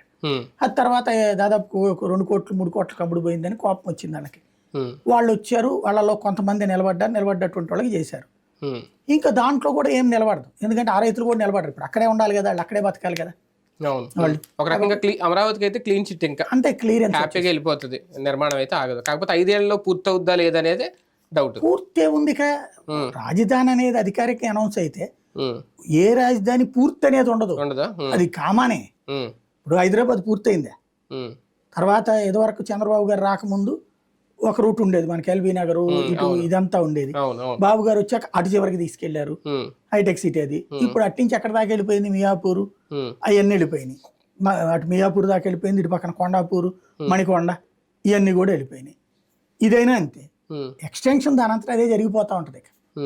దానికి కామానే తప్పించి పులి స్టాప్ ఉండదు. ఇంకా డెవలప్ ఇంతటితో అయిపోయిందని చెప్పడానికి లేదు, అదో నిరంతర ప్రక్రియ, డెవలప్మెంట్కి ఆరంభమైనట్టు అంతే. బాబు గారు అధికారం రాగానే జూలై 1న ఏం జరుగుద్ది, నిజంగా పింఛన్ల పంపిణీ జరుగుతుందా లేదా అనుకుంటే ఆయన 95 చేసినా 100 చేసినా ఒక్క రోజులో పంపిణీ చేసి ఒక బిగ్ టార్గెట్ రీచ్ అయ్యారా? అది కూడా వాలంటీర్ల సహాయం లేకుండా. ఖచ్చితంగా అనుకుని చేశారు, అంటే వాలంటీర్ లేకపోయినా పని చేయొచ్చు ప్రభుత్వ ఉద్యోగులతో అన్నటువంటి చేయించి చూపించారు. అయితే ప్రాక్టికల్ గ్రౌండ్ లెవెల్ రిపోర్ట్ వేరు. జరగడం 95% అయ్యింది, నో డౌట్. ఒక రోజులో అయ్యింది. మళ్ళీ మిగతా వాళ్ళకి 2వ రోజున ఇచ్చారు. అయితే ఇందులో కొంతమంది పార్టీ బేస్డ్ మీద పక్కన పెట్టినటువంటి ఉన్నాయి, 5-6 లక్షల మంది దాకా ఆగినట్టున్నాయి. 2.5 లక్షలు 3 లక్షలు అంటున్నారు, 5-6 లక్షలు అంటున్నారు. 2వ రోజుకి అన్నారు, ఆ 2వ రోజుకి అవలేదు. అసలు వాళ్ళకి పార్టీ అని చెప్పి మీరు వెళ్ళి తెలుగుదేశం వాళ్ళతో చెప్పి ఓకే చేయించుకుంటే ఇస్తాము, ఇట్లాంటి ఆగినటువంటి కొన్ని ఉన్నాయి. ఇంకొకటి ఏంటంటే సర్వర్లు పనిచేయలేదని 2వ రోజు మధ్యాహ్నం నుంచి ఆగిపోయినాయి ఉన్నాయి. అది కాకపోతే ప్రస్తుతానికి అది 2 నుంచి 5 లక్షలు అంటున్నారు. కొంతమంది 2 చెప్పారు, కొంతమంది 5 లక్షలు చెప్పారు, కొన్ని ఆగినాయి. 2వ కాన్సెప్ట్ ఏంటంటే కొంత చోట్ల వాలంటీర్ల సర్వీసెస్ కూడా వాడుకున్నారు లోకల్గా ఉన్నారు, అదొకటి. 3వది వచ్చేటప్పటికి అందరికీ కూడా పర్ఫెక్ట్గా జరిగిపోయింది. ఒక్క రోజులో 90% చేయొచ్చని చూపించారు, ఆ విషయంలో సక్సెస్ అయిన. అంటే ముందు 95% చేసినప్పుడు ఎప్పుడు స్ట్రక్ అవ్వని సర్వర్ ఒక్కసారిగా తర్వాత ఎందుకు అయిందంటే అది రాజకీయమేనా? అంటే కాదు, అదేంటంటే వీళ్ళందరూ కొత్తోళ్ళు కదా, ఇదివరకు అంటే వాలంటీర్లు వాళ్ళకి అలవాటు ఉంది, సచివాలయ సిబ్బంది అలవాటు. అంటే కొన్ని సచివాలయ సిబ్బంది రోడ్డు మీదకి వాడుకున్నారు అట్లే అదే వచ్చినప్పుడు రోడ్డు మీదకి వచ్చిన వాళ్ళకి ఈ అంగన్వాడీలని ఆశా వర్కర్లని వీళ్ళందరినీ వాడారు, వాళ్ళకి తెలియలేదు అది. దాంతో ఒకళ్ళేమో ఐ తీశారు, ఒకళ్ళు ఫింగర్ తీశారు, వీటన్నిటి మధ్యన కొంత కాన్ఫ్లిక్ట్ ఉంటుంది కదా, అందువల్ల సమస్య, టెక్నికల్ ఇష్యూస్ అంతే. ఒక రకంగా జగన్మోహన్ రెడ్డి గారు చెయ్యంది 5 ఏళ్లలో సాధించింది ఒక్క రోజులో చేసి చంద్రబాబు గారు సంక్షేమ విషయంలో ఆయన కంటే నేను ఇవ్వగలను అని ఒక హోప్స్ పెంచారా ప్రజల్లో? ఖచ్చితంగా. అంటే మెయిన్ ఒక రోజులో చేయడం గురించి పెద్దగా పాయింట్ కాదు. అంటే 7,000 ఇదివరకు కూడా నేను అనేది ఇదివరకు 80% మందికి ఒక రోజులోనే అయిపోయాయి మ్యాక్సిమం 80%. ఇతర ఊళ్ళో ఉన్నోళ్ళు లేకపోతే అట్లాగా ఉండేది. అంటే వాళ్ళు టైం టార్గెట్ లేదు, వీళ్ళు పెట్టుకున్నారు అంతే. కాబట్టి ఏం లేదు, అది కాదు. అమౌంట్ పెంచడం ఖచ్చితంగా బాగా, అదే అంటున్నాను. అది కూడా 7,000 ఒక ఎత్తు. రెండోది 4,000 చేసి చూపెట్టగలిగారు అది. అట్లాగే జీతాలు కూడా సైమల్టేనియస్ గా 1వ తారీఖునే వేయగలిగారు. అయితే అందరికి 1వ తారీఖు పడలేదు, కానీ టోటల్ గా ఇప్పుడు ఇదివరకు 7 తర్వాత ఎప్పుడు పడుతుంది అని లెక్కేసుకునే దగ్గర నుంచి 1వ తారీఖునే పడిపోయినాయి ఇక్కడ శాలరీస్. 1 నుంచి 3 మధ్యలో పడిపోయినాయి చాలా మంది. అవి 2 కలిపితే బెనిఫిటే కదా. అంటే సైమల్టేనియస్ ఇదివరకు ఏంటంటే వీళ్ళకి ఇస్తే వాళ్ళకి ఇవ్వలేకపోతున్నాం, వాళ్ళకి ఇస్తే వీళ్ళకి ఇవ్వలేకపోతున్నాం అని చెప్పారు. ఇద్దరికి కలిపి ఒకేసారి ఇవ్వగలిగారు కదా. ఆ విషయంలో ఆయన అనుభవం పనికి వచ్చింది. సంక్షేమం ఆయన చెప్పిన సూపర్ 6 సునాయాసంగా ఇచ్చేయగలుగుతారు అనడానికి ఇదొక పునాది అవుతుంది, నాంది అవుతుంది. సూపర్ 6 కి దీనికి సంబంధం లేదు. సూపర్ 6 అంటే అది కూడా సంక్షేమమే కదా ఒక రకంగా. సూపర్ 6 సంక్షేమం వేరు, ఇది ఆల్రెడీ రన్నింగ్ లో ఉన్నటువంటి. అవి కొత్తవి, కొత్త దానికి లబ్ధిదారులను గుర్తించాలా, ఎంతమందిని గుర్తిస్తారు అవన్నీ లెక్క తేలాలి. 1,47,00,000 రేషన్ కార్డులు ఉన్నటువంటి రాష్ట్రంలో 1 కోటి మంది విద్యార్థులు ఉన్నారు. 1 కోటి మందికి అమ్మ ఒడి ఇస్తారా? అట్లాగే ఇది ఇస్తారా? మిగతా ఏది ఇంటికి ప్రతి మహిళకి 1,500 రూపాయలు, ఇవన్నీ అవన్నీ ఫ్యూచర్ లో లెక్కేసుకోవాలి. ప్రస్తుతం దానికి దీనికి పోల్చడానికి సంబంధం లేదు. జూలై 1వ తేదీ పింఛన్ తీసుకుని పింఛన్దారులు అందరూ హ్యాపీ, కానీ అప్పటి వరకు మొన్నటి వరకు పింఛన్లు ఇచ్చిన వాలంటీర్లు కానీ మొన్న పంపిణీ చేసిన సచివాలయ ఉద్యోగులు కానీ ఒక అయోమయం క్రియేట్ అయిందా ఒకటి తర్వాత? అంటే విధానాలు మనం నాకు తెలిసి ఇంతకు ముందే మాట్లాడుకున్నాం, గవర్నమెంట్ మారితే ఖచ్చితంగా వీళ్ళని పక్కన పెడతారు. ఎందుకంటే వాళ్ళ మీద అందరికీ కోపం ఉంది. అంటే వాస్తవంగా వాళ్ళ వలన జగన్కి ఓట్లు పడతాయి అని వాళ్ళ భ్రమ అనేది తేలిపోయింది కదా. పడుంటే జగన్ గెలవాలి కదా వాలంటీర్లు అందరూ కూడా. మరి వాలంటీర్లు వైసీపీకి ఓట్లు ఇచ్చినట్ట. కానీ 2 పార్టీల రాజకీయాల మధ్య వాలంటీర్లు నలిగిపోవట్లేదా? రాజీనామాలు చేయండి ముగ్గురు అని కూడా అనాలిగా. పోనీ ఎలాగైనా రాజీనామాలు చేయండి అని వాళ్ళు కొంతమంది చేసేసారు, వాళ్ళు నమ్మి ఇప్పుడేం మీరు వెళ్ళి కేసులు పెట్టండి మిమ్మల్ని ఎవరినైతే రాజీనామా చేస్తారండి వీళ్ళు మధ్యలో పాపం వాళ్ళు నలిపోవట్లా. అదే అనేది అది బేసిక్ గా ఆ రోజున జగన్ వాళ్ళు చేసిన తప్పు ఏంటంటే వాళ్ళని చివరిలో రాజకీయాల్లోకి లాక్కురావడం, అది జగన్ చేసిన తప్పు. అప్పటిదాకా వాలంటీర్ మీద ఉన్నటువంటి న్యూట్రల్ అనే ఫీలింగ్ పోయింది. అంతకుముందు రాజకీయ పార్టీలకు అతీతంగా అందరికీ సర్వీసెస్ అందించారు కాబట్టి వాళ్ళ మీద న్యూట్రల్ ముద్ర ఉంది. అలాంటిది ఎప్పుడైతే నువ్వు రాజకీయ పార్టీ కోసం పనిచేయడం ప్రారంభించావో ఆ న్యూట్రల్ ముద్ర పోయింది. అందువలన వాళ్ళ మీద పబ్లిక్ లో కూడా ఒక నెగిటివిటీ వచ్చి స్టార్టింగ్. రెండవది ఆ తర్వాత వాళ్ళు ఇవాళ ఉంటదా లేదా ఉద్యోగం అనేటటువంటి స్టేజ్ లో ఉంది వాళ్ళ పరిస్థితి. కాబట్టి ఆ వ్యవస్థ ఉంటుందా లేదా అన్నటువంటి సందేహం దగ్గరకు వచ్చింది. అంటే పిచ్చుక మీద బ్రహ్మాస్త్రం లాగా వాలంటీర్లని ఒక 5,000 రూపాయలు కనీస గౌరవ వేతనం తీసుకునే వాలంటీర్ని 1వ తేదీని రాగానే పక్కన పెట్టేసే బదులు వాళ్ళతోనే సేవలు చేసి, ఎందుకంటే వీళ్ళు అన్నారు కదా వాలంటీర్ వ్యవస్థను కంటిన్యూ చేస్తాం 10,000 జీతం ఇస్తామని, చేస్తుంటే చాలా హుందాతనంగా ఉండేదేమో కదా. చూద్దాం. అంటే ఇప్పుడైతే ప్రస్తుతం పవన్ కళ్యాణ్కి ఇష్టం లేదు, చంద్రబాబుకి ఇష్టం లేదు. మరి అలాంటి హామీ ఎందుకు ఇచ్చినట్టు? అంటే ఆ ప్రాబ్లం రాకుండా ఇచ్చారు ముందుగా హామీ, 10,000 చేస్తాం ప్రాబ్లం రాకుండా ఇచ్చారు హామీ. అంటే అప్పుడు రాజకీయాల్లోకి పోరని, వైసీపీ వైపు పోరని, కానీ వాళ్ళు వెళ్ళారు కదా, 1,00,000 మంది ఏమో రాజీనామాలు చేశారు కదా. కాబట్టి ఆ వ్యవస్థ మీద పూర్తి అపనమ్మకం వచ్చింది వీళ్ళకి. ఇంక ఇప్పుడు దాన్ని ఒరిజినల్ గా అయితే వాళ్ళ యాటిట్యూడ్ అది ఉండనివ్వకూడదని.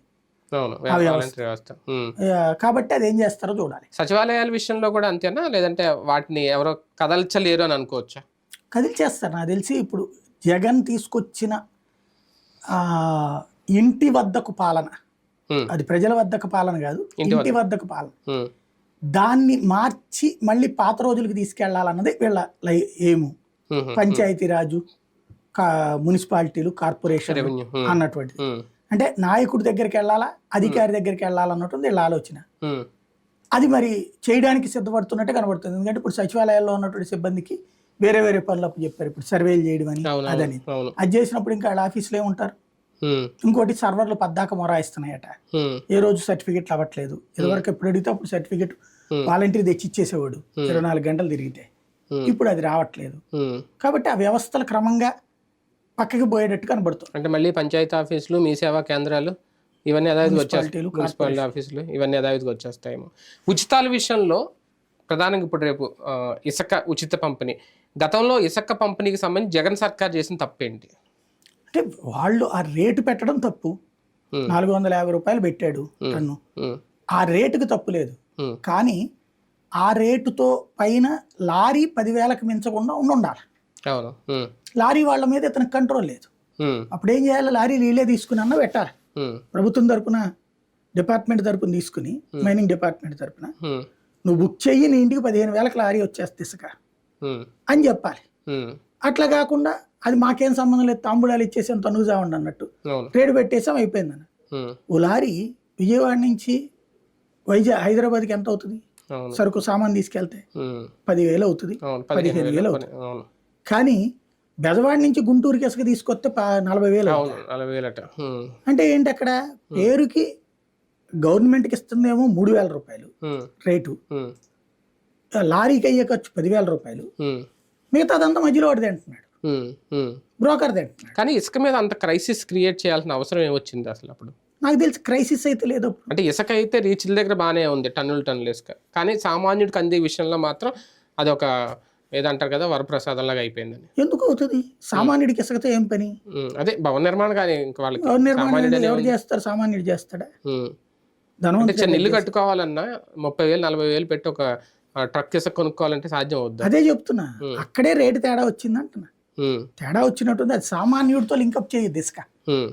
ఇసుక అనేది పేదవాడింటికి అప్పుడు ఫ్రీగానే పెట్టారు, కాకపోతే పేదవాడు డైరెక్ట్ గా తీసుకెళ్లేదట, వీళ్ళ దగ్గర కొనాల్సిందే.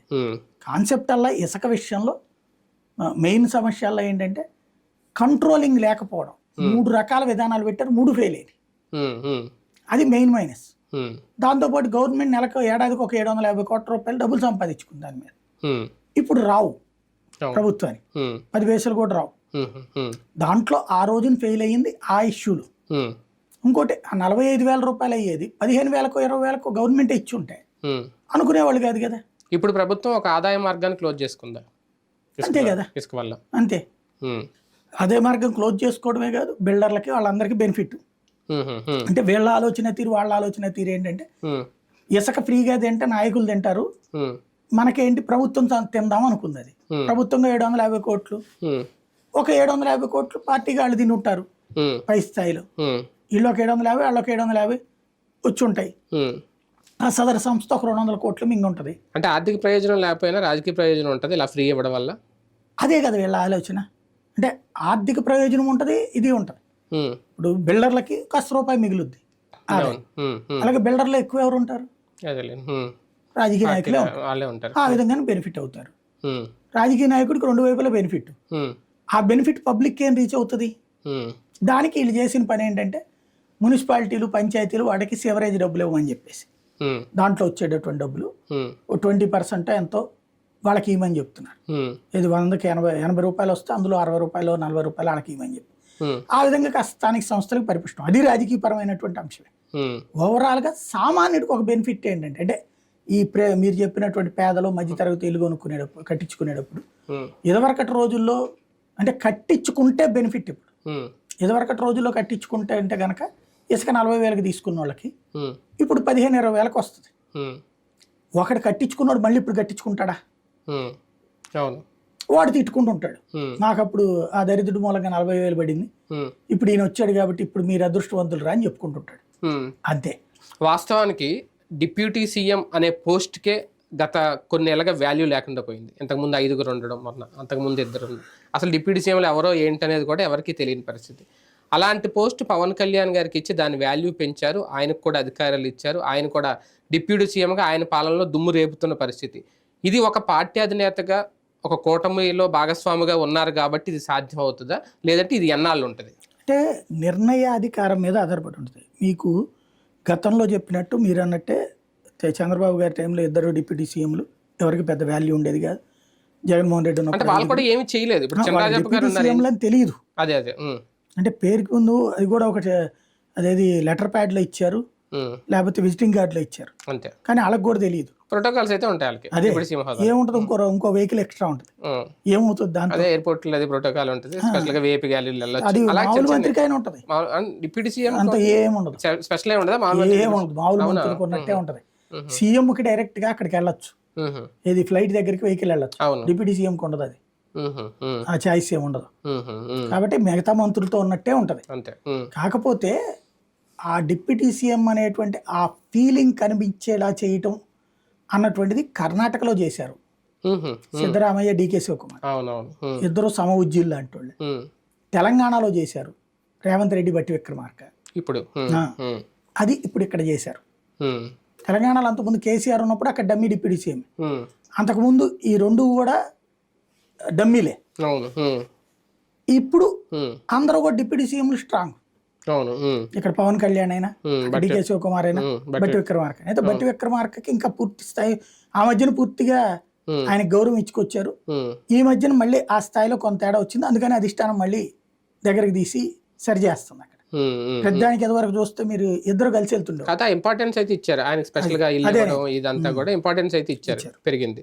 కానీ ఈయన పాలనలో ఒక స్టైల్ చూపిస్తున్నారు. ఈయనకున్న 5 శాఖల్లో కూడా ఒక రకంగా ఎప్పటికప్పుడు సమీక్షలు నిర్వహించడం, ఇవన్నీ ఒక మార్పులు. అంటే ఆయన మాటలు అయితే బాగానే ఉన్నాయి, ఆ మార్పులు చేర్పులు అంత ఈజీగా అవుతుందా? అంటే ప్రాక్టికల్ ఒక ఆశ ఉండాలి. ఇప్పుడు ఏది వ్యవస్థ ఉండదు అనుకోవద్దు, అన్నీ జరుగుతాయి. చేసేవాళ్ళు చిత్తశుద్ధి ఉండాలి, లోపాన్ని ఎప్పటికప్పుడు రెక్టిఫై చేస్తూ ఉండాలి. ప్రస్తుతం ఆయన తన కమిట్మెంట్ చూపెడుతున్నారు, నడవనీయాలి.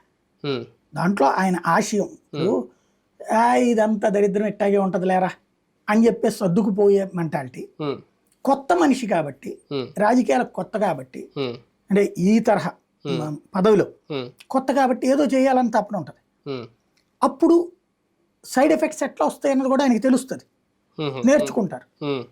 ఆ సైడ్ ఎఫెక్ట్ని ఎట్లా పరిష్కరించాలన్నటువంటిది ఈయన కొత్తదనం చూపెట్టారు అనుకోండి, మిగతా వాళ్ళకి పాఠం అవుతారు. లేదు 4 రోజుల పైకి నా వల్ల కాదని పక్క తప్పుకున్నారు అనుకోండి, ఇక రొటీన్ నాయకుడు అవుతాడు. నాకు తెలిసి ఆయనలో అయితే ఆ టెంపర్మెంట్ ఉంది కాబట్టి, ఏదో చేయాలన్నటువంటి టెంపర్మెంట్, ఏదన్నా సాధించగలుగుతాడు, ఇంకేమన్నా భవిష్యత్తు మార్గనిర్దేశం చేయగలుగుతాడు అనుకుంటున్నాను. ఏ ప్రభుత్వం వచ్చినా కొన్ని శాఖల నుంచి నిధులను మళ్లించుకుంటుంది సంక్షేమానికి. అలాగే మొన్న జగన్ గారు చేసిన, అంతకుముందు చేసినది. పవన్ కళ్యాణ్ లాంటి వాళ్ళు నిజంగా ఆ శాఖల మీద సీరియస్గా ఫోకస్ పెట్టి దేని నిధులు దానికే వాడాలి, దేని డెవలప్మెంట్ దానికే, ఇలాంటి అంటే మెయిన్ పాలనకి ఇబ్బంది అవుతారు రేపొద్దున. ఎందుకు అవుతుంది, చెయ్యాలి కదా, దాన్ని అదే చెయ్యాలి. ఎందుకు మార్చాలి అసలు నిధులు? మరి ఇన్నాళ్ళు ఎందుకు మార్చారు? అదే ముఖ్యమంత్రులు ఇష్టారాజ్యంగా నడిచింది. అది అంటే సంక్షేమాలు ఎక్కువ ఇచ్చేసి వాటికి సరైన నిధులు లేకే కదా ఈ అడ్జస్ట్మెంట్లు. దీనికి సంబంధం లేదు. వాస్తవంగా గతపు పాలనా వైఫల్యాల కారణంగా జరిగింది. ఇప్పుడు పంచాయతీ రాజుకు వచ్చినటువంటి డబ్బుల్ని తీసుకెళ్లి సంక్షేమానికి ఏమి ఇవ్వాల, సంక్షేమానికి అప్పులు తీసుకుని ఇచ్చారు. వీటిట్లో జరిగిందల్లా ఏంటంటే, గతంలో కరెంటు బిల్లులు కూడా కట్టకుండా ఎగవేస్తూ కూర్చున్నారు. పంచాయతీ రాజుకు వచ్చిన డబ్బులన్నీ కరెంటు బిల్లులకే పోయినాయి, అంటే పాత బకాయిలు తీర్చడానికి పోయింది. కాబట్టి అదేవి డైవర్షన్ అటుగా జరిగింది. అంటే పంచాయతీ రాజ్ నిధులు విద్యుత్ శాఖకు మళ్ళీ ఇచ్చారా? విద్యుత్ శాఖ కానీ ఎందుకంటారు, విద్యుత్ శాఖ ఆడి బాకీ వాడు కడితే మళ్ళీ ఎంచడం నాకు అర్థం కాలే. ఇప్పుడు ఏమన్నా విద్యుత్ శాఖకి పెట్టుబడిగా ఇది ఇస్తే తప్పు, అదే పంచాయతీ ఇంతకుముందు కట్టాల బిల్లులు, అంటే అంత బకాయి ఉండిపోయింది. మరి అదే కదా గొడవ. ఇదివరకు కరెంటు డిపార్ట్మెంట్ వాళ్ళు మామూలుగా మన ఇంటి దగ్గర అయితే కనుక కరెంట్ పోతే వెంటనే తీసుకొచ్చి రచ్చరచ్చ చేస్తారు, వాళ్ళకి అట్ట చెయ్యరు, ప్రభుత్వ కార్యాలయాలు కాబట్టి. అది అకౌంట్ అట్ట పడి ఉంటది, బిల్లు అట్ట పడి ఉంది, ఎవడు కట్టాలంటే ఎవడికి తెలియలే. పంచాయతీ వాడు నాకే సంబంధం, ఎందుకంటే మన ఇంటికి ఏమీ లేదు కదా ప్రాబ్లం అన్న టైప్ లో ఉండిపోయాడు. ఇప్పుడు అది తీర్చాల్సి వచ్చింది, అది బికాజ్ మోడీ తీసుకొచ్చిన సంస్కరణ ఫలితం అది. కాబట్టి అది తొందరగా కట్టాల్సి వచ్చింది. ఆ కట్టడం బిగిన్ అయ్యాక అది డైవర్షన్ అన్న పాయింట్ వచ్చింది ప్రాక్టికల్. ఇప్పుడు ఎలా సాల్వ్ చేస్తారు దానికి? కరెంటు బిల్లు కట్టాలి, ఈ డబ్బులు ఇటు రావాలి. ఓ రకంగా ఇప్పుడు ఈయనకి ఫెచ్చింగ్ ఏంటంటే ఫైనాన్స్ కమిషన్ నిధులు వస్తాయి. రెండోది ఇప్పుడు చంద్రబాబు గారు తీసుకొచ్చిన ఉచిత ఇసుక విధానం వలన దాంట్లో వచ్చేటువంటి సేవరేజ్ డబ్బులు స్థానిక సంస్థలకి అని చెప్పారు. అంటే 80 రూపాయలకి అంతకు అమ్ముతున్నారు ఇప్పుడు ఇసుక, 88 రూపాయలు. అందులో 40-50 రూపాయలు స్థానిక సంస్థలకి ఇస్తానన్నారు. అది చాలా పెద్ద బెనిఫిట్. దాని ద్వారా రోడ్లు వేసుకోవడానికైనా, మంచినీటి వసతులు ఏర్పాటు చేయడానికన్నా ఇవన్నీ ఉపయోగపడతాయి. అతిపెద్ద బరువు బాధ్యతల మీద వేసుకున్నారు పవన్ కళ్యాణ్ గారు అనుకోవచ్చా? ఖచ్చితంగా చిత్తశుద్ధితో చేస్తున్నారు, అది చేయనియాలి. మంచిగా సాగాలని కోరుకోవాలి. చెయ్యాలి కూడా ఆయన 5 ఏళ్ల పాటు. కూల్చివేతల రాజకీయం ఆంధ్రప్రదేశ్లో ప్రస్తుతం కంప్లీట్గా వైసీపీ నాయకులను టార్గెట్ చేయడం, అక్కడ ద్వారంపూడి చంద్రశేఖర్ రెడ్డినో లేదంటే వాళ్ళ అనుచరులనో, మన ఇక్కడ కూడా జరిగినాయి శిలాఫలకాల దగ్గర నుంచి. నిన్న కూడా భరత్ గారిది మాజీ ఎంపీ వెహికల్ తగలబెట్టేస్తే వాళ్ళే తగలబెట్టించుకున్నారు అనేది ఆరోపణ. ఈ రాజకీయాలు పై స్థాయి నుంచి జరుగుతున్నాయి అనుకోవాలా, కింది స్థాయిలో అత్యుత్సాహం ప్రదర్శిస్తున్నారా? ఇది ప్రభుత్వానికి చెడ్డ పేరు కాదా? ఖచ్చితంగా. ఇప్పుడు ఎవరైనా సరే చట్టం తన పని తను చేయాలి అని కోరుకుంటాం. ఆ చట్టాన్ని తన పని తాను చేయనీయకుండా అధికార పక్షపు చుట్టమయ్యిందనినే జగన్ మీదన విరక్తి వచ్చింది. ఆ రోజున కొన్ని సంఘటనలు జరిగినాయి. తెలుగుదేశం వాళ్ళని, సోషల్ మీడియా వాళ్ళని ఎవరినైనా అరెస్టులు చేయడమో, లేకపోతే నోటీసులు ఇవ్వడము, లేకపోతే కనుక పిలవడము, ఇది చేశారన్నట్టు. ఒక అచ్చెన్నాయుడు, ఒక అయ్యన్నపాత్రుడు ఇష్యూను, ఓ చింతమనేని ప్రభాకర్ ఇష్యూను, ఓ జేసీ ప్రభాకర్ రెడ్డి ఇష్యూను, ఇట్లాంటి ఆయా సంఘటనల సందర్భంగా దాన్ని తప్పుపట్టింది తెలుగుదేశం, జనసేన కూటమి. ఎందుకని? అవన్నీ దుర్మార్గం, కక్ష సాధింపు అన్నట్టు. అది తప్పు పట్టిన వాళ్ళు అధికారంలోకి వచ్చినప్పుడు చట్టం తన పని తాను చేయాలి. ఇప్పుడు చట్టం తన పని తాను చేయట్లేదు. అప్పుడు ఎట్లయితే వైసీపీ వాళ్ళ మాట విన్నారో ఇప్పుడు అట్లాగే వీళ్ళ మాట వింటారు. వీళ్ళు తప్పులు చేయలేదా? ఖచ్చితంగా చేసినట్టే వైసీపీ వాళ్ళు. No doubt. ద్వారంపూడి క్లీన్ చిట్టు, కాకానికి క్లీన్ చిట్టు అని మనం ఎందుకు ఇస్తాం? ఆరోపణ వచ్చినప్పుడు ఫేస్ చేయాలి. అయితే ఇది చట్టబద్ధంగా చేస్తున్నాం అన్నప్పుడు అప్పుడు కూడా చట్టబద్ధమే కదా. అయ్యన్న పాత్ర మీద కేసు పెట్టినా, అచ్చెన్నాయుడు మీద కేసు పెట్టినా, ఇంకొకరి మీద కేసు పెట్టినా కరెక్టే కదా. అది కూడా అక్రమాలే కదా. అంతే కదా. 2 గజాలైనా 20 గజాలైనా అంటే అప్పుడు చట్టం తన పని తాను చేసింది, దాన్ని మనం అంగీకరించాల, వెంటాడుతున్నారు. ఇప్పుడు సేమ్ మాట రిపీట్, తేడా వచ్చింది అంతే. కానీ టార్గెట్ కనిపించట్లేదు ఇక్కడ. అప్పుడు టార్గెట్ చేసినట్టు ఒప్పుకోవాలిగా. ఇప్పుడు ఇది టార్గెట్ అయితే అప్పుడు టార్గెట్ చేసినట్టు ఒప్పుకోవాలిగా.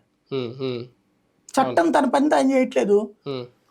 ప్రతిపక్షంలో ఉన్న వాళ్ళ మీద మాత్రమే చట్టం తన పని తాను చేస్తుంది. అధికార పక్షం వాళ్ళ దగ్గర చట్టం తన పని తాను చేయట్లా. ఇప్పుడు ఒక తెలుగుదేశం కార్యాలయం మీద దాడి చేసిన వాళ్ళని అరెస్ట్ చేస్తే ఇవాళ ఎందుకు అరెస్ట్ చేయాలి వీళ్ళు? ఇప్పుడు దేవినేని అవినాష్ మీదనో లేకపోతే ఆయన పేరేంటి అప్పిరెడ్డి మీదనో కేసు పెడితే అది ఏమని పరిగణించాలి మనం దాన్ని? అంతే కదా. కక్ష సాధింపు అనకూడదు. అది నా దృష్టిలో అది కక్ష సాధింపు కాదు. ఆనాడు చేశారు కాబట్టి ఇప్పుడు జరిగింది. ఆ రోజునే చట్టం తన పని తాను చేసుకుంటే ఉండేది కాదు కదా. ఏ రాష్ట్రంలోనైనా ప్రభుత్వాలు మారినప్పుడు ఇటువంటి టార్గెట్లు, ఇలాంటి ప్రతీకార రాజకీయాలు, అరెస్టులు, కూల్చివేతలు ఇవన్నీ కామన్ అయినా ఒక ఆంధ్రప్రదేశ్లో మాత్రమే కొంచెం ఎక్స్టెండ్గానే కనిపిస్తున్నాయి. ఇప్పటిదాకా బీహారు, బెంగాలు, అంటే బీహార్లో ఇంత లేదు, ఒకప్పుడు ఉండేది. లాలూ ప్రసాద్ యాదవ్ టైంలో ఉండేది. బెంగాల్ ప్రతిసారి జరుగుతుంటది. బెంగాలు, కేరళ, యూపీలో ఇదివరకు ఉండేది. ములాయం సింగ్, అఖిలేష్ ఉన్నప్పుడు. మన బీజేపీ వచ్చాక ఏం తగలబెట్టలేదు ఎవరిని. యోగి వచ్చిందా? ఏం రాలేదా? ఏం లేదు. దేనికి? మర్డర్లు చేసిన వాళ్ళని, అరాచకాలు చేసిన వాళ్ళని. రాజకీయ కక్ష సాధింపు కాదు అది. క్రిమినల్స్ కి సంబంధించి, అంటే కబ్జా కూడా కాదు అది. అదో సామ్రాజ్యాన్ని నడపడం.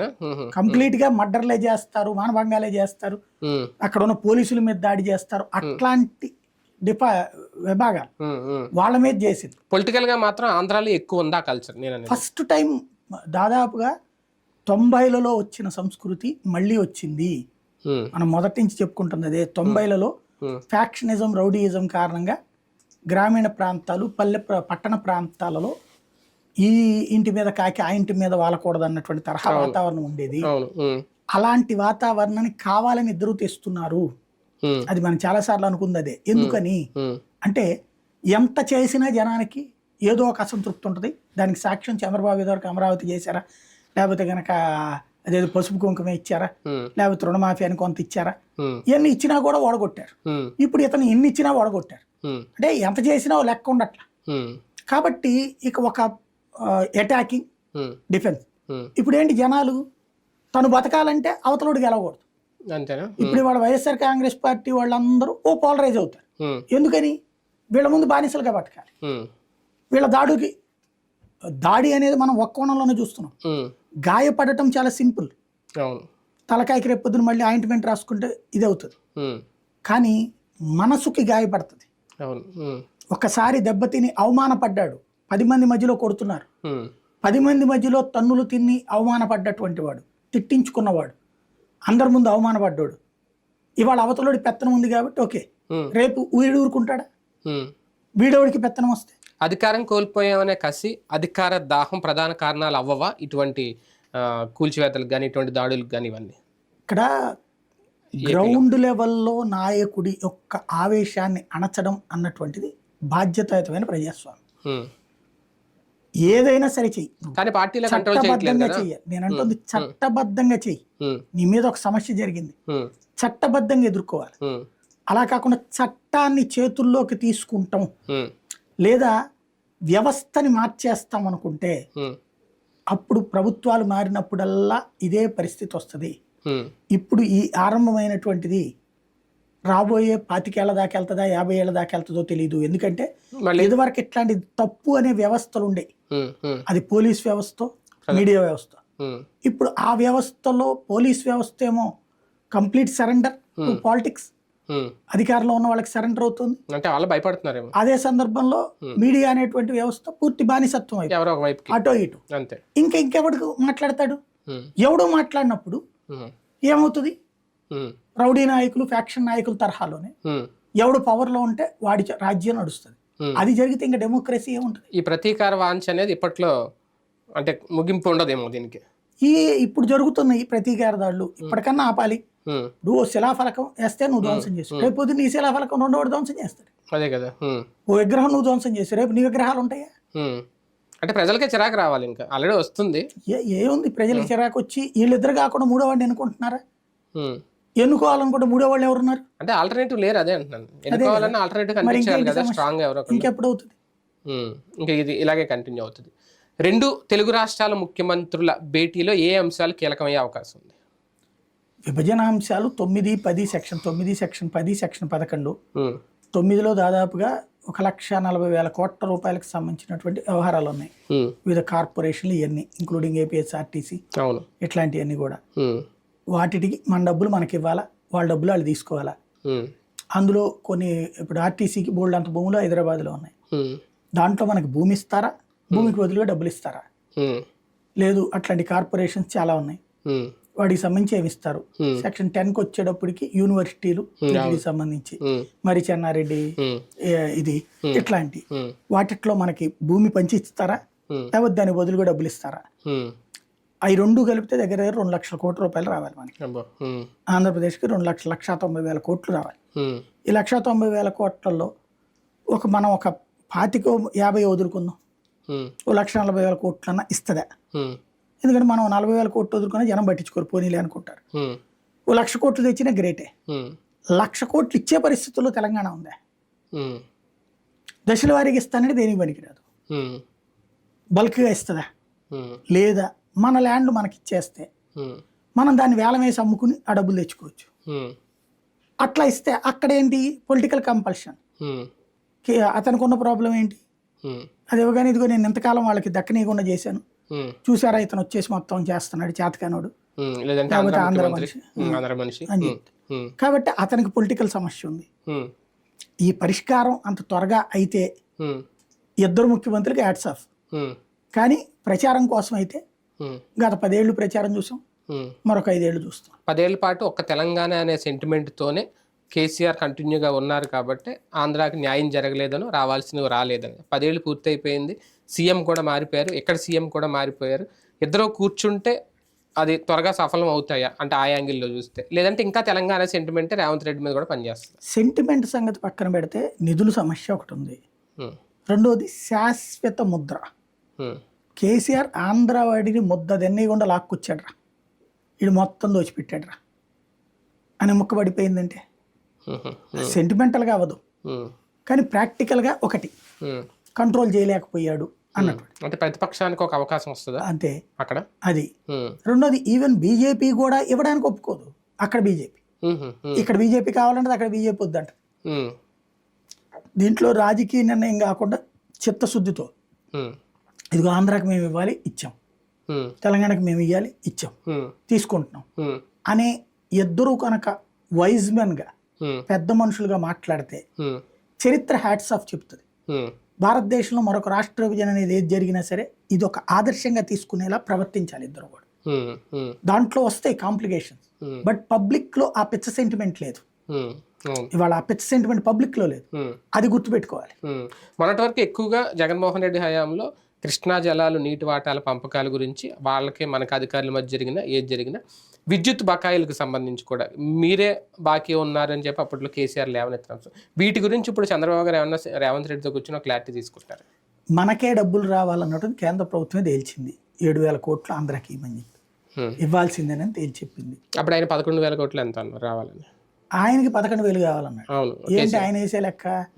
మనకి ఇక్కడ ఉన్నటువంటి సీలేరు పవర్ ప్లాంట్ మనకు వచ్చేసింది. ఉమ్, సీలేరు పవర్ ప్లాంట్ అనేది ఇక్కడ ఆంధ్రాలో ఉంది కాబట్టి అది విభజన టైంలో కట్టారు, విభజనకు ముందు ఉమ్, కాబట్టి అది ఇటు వచ్చేసింది అంటాడు. ఉమ్, దాంట్లో ఉన్న ప్రాజెక్ట్ లెక్కే అది ఎక్కడదక్కడ అనేది ఉమ్, పవర్ ప్లాంట్. ఉమ్, ఇంకా మళ్ళీ దాంట్లో ఏముంటది, ఇక్కడ వాటా అంటే అప్పుడు అక్కడ వాటా ఇస్తున్నాడు మనకి హైదరాబాద్లో. ఉమ్, హైదరాబాద్ వాటా మనకి ఇస్తే అప్పుడు అది అడగచ్చు ఉమ్, సీలేరు వాటా. అవును. సీలేరు వాటా తీసుకు 9,000 కోట్లు తీసుకుని హైదరాబాద్ నుంచి ఏడాదికి 30,000 కోట్లు మనకి, ఉమ్, ఎందుకంటే జనాభా ప్రాతిపదికన ఇచ్చింది అది. అవును. ఉమ్, ఏడాదికి 55,000 కోట్లు హైదరాబాద్ నుంచి వస్తున్నాయి. అది ఉమ్, దాంట్లో ఇచ్చేసి మనకు 38,000 కోట్లు ఇచ్చేసేయండి, 30,000 కోట్లు ఇవ్వండి పోనీ, అవును. ఇస్తారా? ఉమ్, కాబట్టి ఆ యొక్క పాయింట్లు రైజ్ చేయడం తప్పించి ఏముండదు అందులో. ఒకసారి దేశవ్యాప్తంగా జరుగుతున్న రాజకీయాలు చూసుకుంటే లోక్సభలో రాహుల్ గాంధీ గతంతో పోలిస్తే చాలా అగ్రెసివ్గా ఆయన స్పీచ్ కానీ ప్రధానంగా భారతీయ జనతా పార్టీ అలాగే ఆర్ఎస్ఎస్ను లింక్ పెట్టి ఆయన చేస్తున్న టార్గెట్ రాజకీయం అనుకోవచ్చు. ఆయన ఎప్పటి నుంచి అదే మాట్లాడుతున్నారు. ఇప్పుడు పార్లమెంట్ లో ప్రతిపక్ష నాయకుడు హోదాలో అంటే ఈసారి డైరెక్ట్ గా హిందువుల్ని హిందుత్వాన్ని టార్గెట్ చేయడం, వీళ్ళిద్దరిని లింక్ పెట్టి ఇంతకుముందు అంత డైరెక్ట్ గా టార్గెట్ చేయలేదు అనేటువంటిదే చేస్తూ ఉంటాడు ఆయన. హిందువులకు సంబంధించినటువంటి కాబట్టి బయట చాలా సార్లు చేశాడు ఆయన, ఇప్పుడు పార్లమెంట్ లోపల కూర్చొని చేశాడు, అంతే తేడా. అది బేసిక్ గా నేను హిందువులను అంటలేదు, బీజేపీని ఆర్ఎస్ఎస్ని అంటున్నాడు. మళ్ళీ వచ్చి ఉన్మాదము లేకపోతే కనుక హింస హింస హింస అంటూ మాట్లాడుకొచ్చాడు. ఎవరు హింస చేశాడు భారతదేశంలో? ఇంతవరకు హిందువుల ఆలయాలు కొలగొట్టబడ్డాయి కానీ వేరే వాళ్ళే లేదే. వెంటనే బాబరీ చెప్పారంటే బాబర్ అనేటువంటి వాడే కొలగొట్టాడు 1526లో. అప్పటి నుంచి ఇన్నేళ్ళు మూసుకు కూర్చుంది హిందూ సమాజం. చివరికి చట్టబద్ధంగా తీసుకుంది ఆ ల్యాండ్. ఆ రోజున జరిగింది కరెక్ట్ 92లో, అది తప్పనే అన్నాం కానీ అది కరెక్ట్ అని చెప్పి కోర్టు తీర్పిచ్చిందే.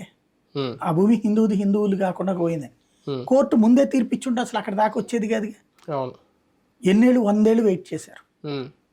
100 ఏళ్ళు అంటే ఎన్ని తరాలు? 5 తరాలు వెయిట్ చేసి ఆ తర్వాత జరిగింది.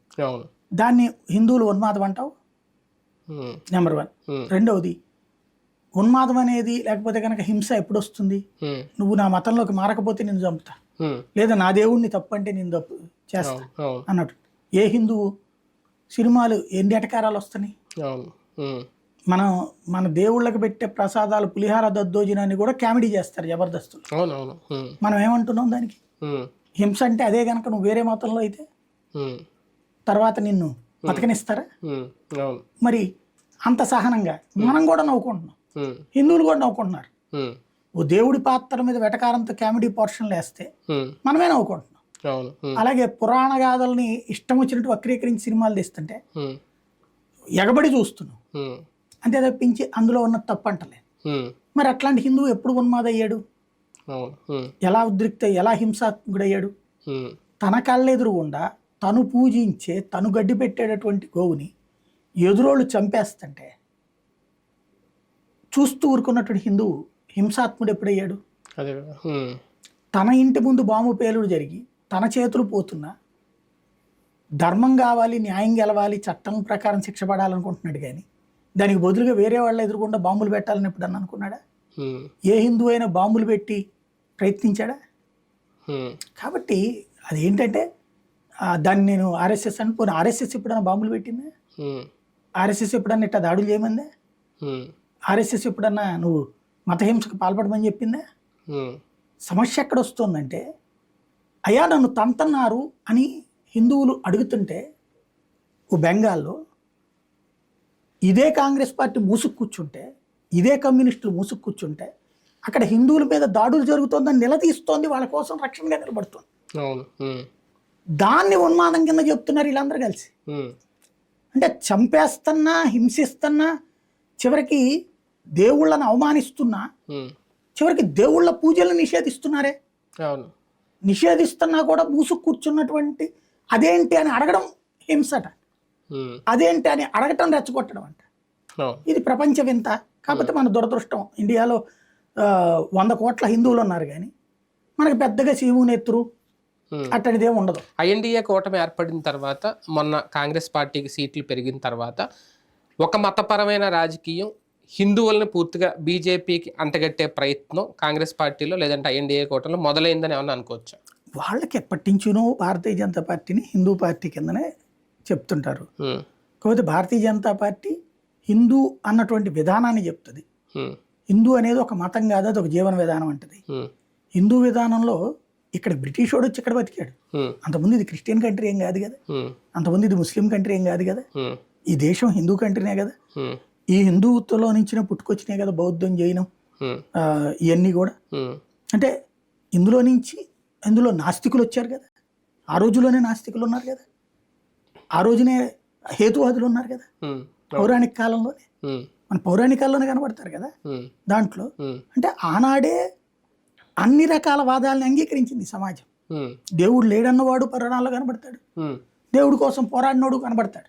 కాబట్టి హిందూ సమాజం అన్నిటి యాక్సెప్ట్ చేస్తుంది. అంటే ఓ రకంగా చెప్పాలంటే భిన్నాభిప్రాయాల సమ్మేళనం. అది అన్ని మతాలను ఆదరిస్తుంది. నా మతాన్ని నమ్మని వాడు అజ్ఞాని, నా మతాన్ని నమ్మనటువంటి వాడు పుణ్యలోకాలకి పోడు, నా మతాన్ని నమ్మకపోతే కనుక స్వర్గానికి పోడని హిందుత్వం చెప్పట్లా. భారతీయ జనతా పార్టీకి హిందూ ఓట్ బ్యాంక్ తప్ప మిగిలిన మతాలు ఓట్ బ్యాంక్ దూరం చేస్తే రేపొద్దున్న ఐఎన్డీఏ కూటమి సులభంగా అధికారులకు రావచ్చు అనే వ్యూహం ఏమైనా పనుతుందా? అంతే. అందులోనే అంటే ఒకటి హిందూ ఓట్లు పూర్తిగా బీజేపీకి ఎట్లాగో పోలరైజ్ అవ్వవు, అందులో 40-50%. కానీ ముస్లిం మైనారిటీ ఓట్ బ్యాంక్ దూరం చేయడమే ప్రధాన లక్ష్యంగా కనిపించట్లేదు. వీళ్ళు దూరం చేసేది ఏముంది, ఆల్రెడీ వాళ్ళు అంటే పదే ఇలాగ హిందూ పార్టీ, హిందుత్వం, హిందూ హింస ఇలా అంటే ఆటోమేటిక్ గా ఒక వెక్సేషన్ అయితే వస్తుంది. ఇది బీజేపీకి దూరం చేయడం కాదు వాళ్ళ ఉద్దేశం, దాన్ని తన వైపుకు పోలరైజ్ చేసుకుంటుంది కాంగ్రెస్ పార్టీ. ఒకప్పుడు వాళ్ళకి పోలరైజ్డ్ గా పడే ఓట్లు, బాబ్రీ ఇన్సిడెంట్ తర్వాత ఆ ఓట్లు ప్రాంతీయ పార్టీలు డివైడ్ అయిపోయినాయి. అక్కడ తృణమూలకు మమతాకు, అటు శరద్ పవార్కు, అటు స్టాలిన్కు ఇట్లా పడుతున్నాయి. వాస్తవంగా చెప్పాలంటే తన మిత్రపక్షాలకి తను వెన్నుపోటు పొడుస్తుంది. ఆ మైనారిటీ ఓట్లు తన వైపుకి లాక్కుని మిత్రపక్షాలని పక్కన నిదానంగా ఎదగాలనుకుంటున్న మిత్రపక్షాలను పక్కన పెట్టి దాంతో మిత్రపక్షాలతో ఉండినే కథ నడుపుతుంది. అంతే తేడా. ఒక రకంగా మోడీకి ఇది ఒక చెక్ అని అనుకోవచ్చా ఈ తరహా రాజకీయం, లేదంటే సునాయాసంగా నెగ్గు రాగలుగుతారు? కొత్తదేం కాదు, ఇది పాతదే. కాకపోతే ఇదివరకు ఎవరి జట్టుగా వాళ్ళు ఉండేవాళ్ళు. కాంగ్రెస్ కూటమి వేరు, ఆపు తర్వాత సమాజ్వాది వీళ్ళందరూ ఎవడు దోవనాడు ఉండేవాడు. శత్రువులు ఒక్కటయ్యారు, అంతే తేడా. శత్రువులే ఒక్కటవ్వడం వలన బలం పెరుగుతుంది. అదే శత్రువులు బలం పెంచుకుంటున్నారు. రైట్, చూద్దాం. దేశ రాజకీయాలు కూడా చాలా ఆసక్తిగా సాగుతున్నాయి. 2024 ఫలితాలు వచ్చిన తర్వాత, ప్రభుత్వాలు ఏర్పాటైన తర్వాత ప్రధానంగా ఆంధ్రప్రదేశ్లో ఏం జరగబోతుంది? పాలన అయితే మొదలైపోయింది. What next? ఉచితాల విషయంలో ఏం చేస్తారు? సూపర్ 6 పథకాలు ఎప్పటి నుంచి అమల్లోకి తీసుకొస్తారు? ఇప్పుడు ప్రతిపక్షంలో జగన్మోహన్ రెడ్డి గారు చేస్తున్న పాయింట్ కూడా అదే. వేచి చూద్దాం. ఇది వాటి వీకెండ్ విత్ జర్నలిస్ట్ సాయి.